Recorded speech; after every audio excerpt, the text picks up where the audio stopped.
বন্ধুরা, আমি শান্তনু। আপনারা দেখছেন আমার ইউটিউব চ্যানেল বার্ডস লাভার শান্তনু। বন্ধুরা, আমার এখানে 3 পেয়ার ইয়েলো সাইড আছে। এই পেয়ারটাই জাস্ট ডিম পেড়েছে, এগুলো এখনও বক্স নিয়েছে কিন্তু ডিম পারিনি। চলুন এদের খেতে দেবো, দেখাবো সেটা কী খেতে দিচ্ছে সেটাও দেখুন। ইয়ারা খুবই পছন্দ করে এই জিনিসটা এরা।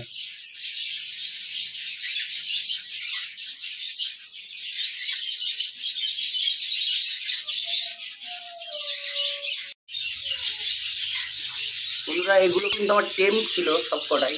আমি রিসেন্ট 1 মাস মতো হলো এদেরকে হাঁড়ি দিয়ে দিয়েছি বক্স। এগুলো এখনও ডিম দেয়নি। এই এক পেয়ার দেখতে পাচ্ছেন, এই এক পেয়ার, শুধু এই বক্সটাতে ডিম আছে। চলুন দেখাবো আপনাদেরকে।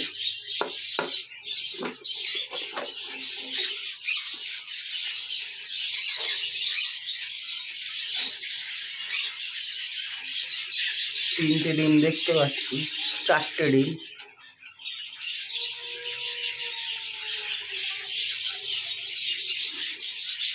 বন্ধুরা, বদ্রি পাখি কীভাবে তুলসী পাতা খায় সেটা দেখাবো, দেখুন।